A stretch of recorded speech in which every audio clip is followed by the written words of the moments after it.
स्वागत है आपका AR न्यूज इंडिया पर। मैं हूं आपके साथ आकिल रजा। क्या धर्म और आस्था ने आपको इतनी छूट दे रखी है कि आप जो है कानून के सीने पर चढ़कर तांडव करना शुरू कर दें? ऐसा ही मामला दोस्तों मेरठ से आया है। मेरठ में कांवड़ियों ने ना सिर्फ रोड को NH 58 को ब्लॉक किया, बल्कि मेरठ की जो चौकी थी, पुलिस चौकी, उस पर भी दोस्तों हमला कर दिया। और किस तरह से हमला किया, सारे कांवड़िए जो है वो इकट्ठे हो गए, वहां पर खड़ी जो गाड़ियां थी उनको भी नुकसान पहुंचाया, और जो वहां पर पुलिस अधिकारी थे उन्होंने भागकर वहां से जान बचाई है। और ये रिपोर्ट बता रही है कि किस तरह का तांडव वहां पर कांवड़ियों ने किया है। कुछ वीडियो भी सामने आई है, वीडियो हम आपके सामने रखेंगे, लेकिन उससे पहले कुछ सवाल ये कि अगर ऐसा ही कुछ किसी दूसरे समुदाय के व्यक्ति ने किया होता तो ये पुलिस प्रशासन क्या कर रहा होता।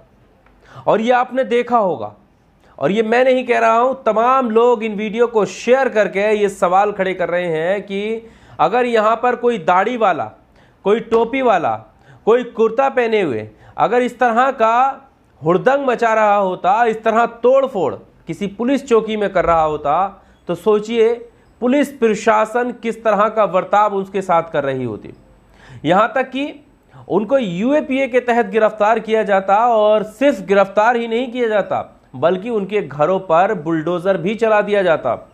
और ऐसा हुआ है दोस्तों, जब भी प्रोटेस्ट हुआ है, अभी जो हाल ही का प्रोटेस्ट आप नुपुर शर्मा की गिरफ्तारी को लेकर देखेंगे तो उसमें जो बवाल हुआ है उसको जो है मुख्य आरोपी जो है सीधा मुसलमानों को बनाया गया और उनके घरों को तोड़ दिया गया, बुलडोजर से उनके घरों को जमींदोज कर दिया गया। लेकिन सवाल यह है कि क्या इन कांवड़ियों के घरों पर बुलडोजर चलेगा जिन्होंने कानून को अपने हाथों में लेकर सरेआम गुंडागर्दी की है, और किस तरह से चौकी के ऊपर हमला किया है, चौकी को पूरी तरीके से तोड़ने का काम इन्होंने किया है। सबसे पहले आप ये वीडियो देखिए, उसके बाद हम इस पूरी खबर पर आते हैं कि आखिर ये ऐसा पूरा मामला क्या था जो कांवड़ियों ने इस तरह का हुड़दंग मचाया है।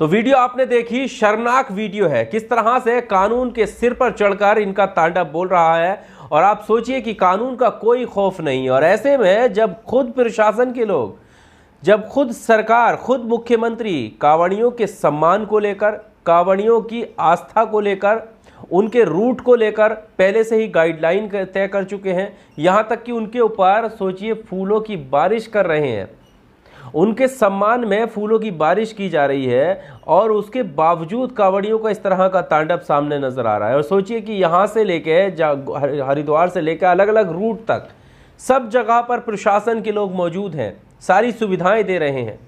उत्तराखंड के CM ने तो पैर तक धोए हैं।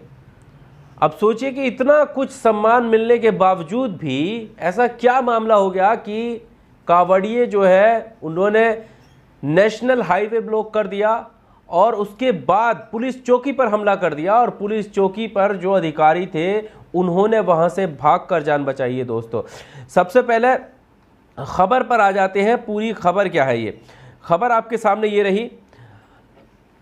UP कावड़ खंडित करने पर बवाल, चौकी में तोड़फोड़, जान बचाकर भागे SP सिटी। देखें तस्वीर है, ये अमर उजाला की खबर है दोस्तों। अब आप समझ रहे हैं, आरोप है कि कांवड़ को खंडित किया गया था, और उसी के बवाल में जो है पुलिस चौकी पर हमला किया गया।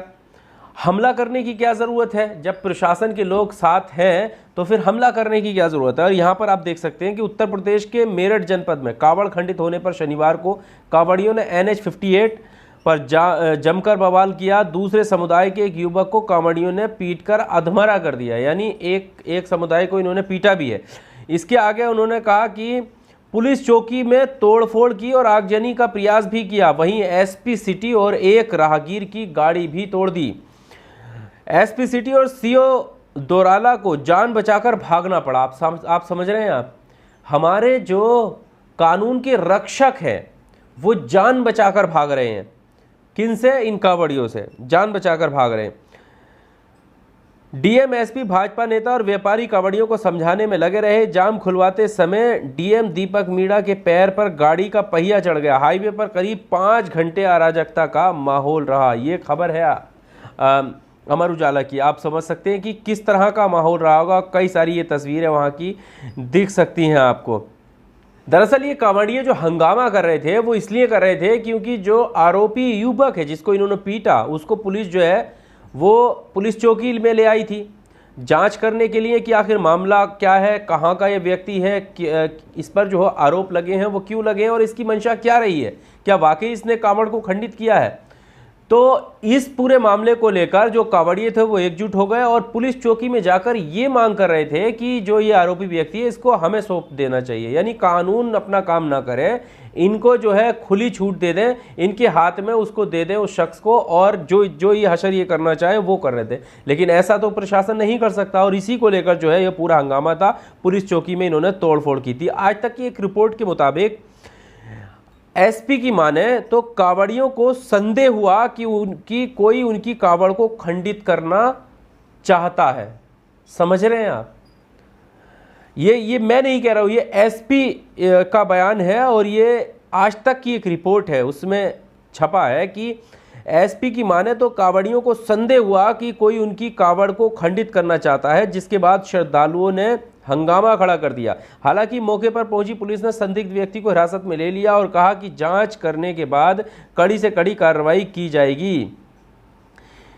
तो ये जो बात कही जा रही है, जिसको लेकर इतना बड़ा हंगामा हुआ, जिसको लेकर पुलिस चौकी में तोड़फोड़ कर दी गई, जिसको लेकर गाड़ियां तोड़ दी गई, उसको एसपी बता रहे हैं कि ये संदेह हुआ है कि उनकी जो कांवड़ को है वो खंडित करना चाहता है। और इतना ही नहीं, उसके बावजूद भी एसपी मेरठ का कहना है कि पूरे मामले की सत्यता की जांच की जा रही है और सत्यता के आधार पर ही कार्रवाई की जाएगी। जिलाधिकारी का भी कहना है कि कठोर कार्रवाई की जाएगी।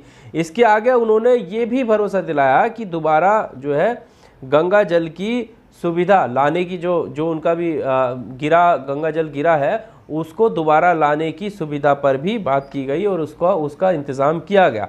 उसके बावजूद इतना बड़ा हंगामा जो है इन कांवड़ियों ने कर दिया है। अब सोचिए इनको आखिर क्यों छूट मिली हुई है। अब फिर वही सवाल कि अगर यही काम अगर कोई दूसरे धर्म विशेष का व्यक्ति करता हुआ नजर आ जाए तो सोचिए कि उसके साथ किस तरह का सलूक किया जाता। वसीम अकरम त्यागी लिख रहे हैं कि वीडियो मेरठ का है जहां कांवड़ खंडित होने के आरोप में कांवड़ियों ने जमकर उत्पात मचाया है। बस इतना बताना है कि इन पर बुलडोजर नहीं चलेगा, संपत्ति भी जब्त नहीं होगी, यूएपीए भी नहीं लगेगा, इस घटना के विदेश से तार भी नहीं जोड़े जाएंगे। इन दिनों यही विधान है।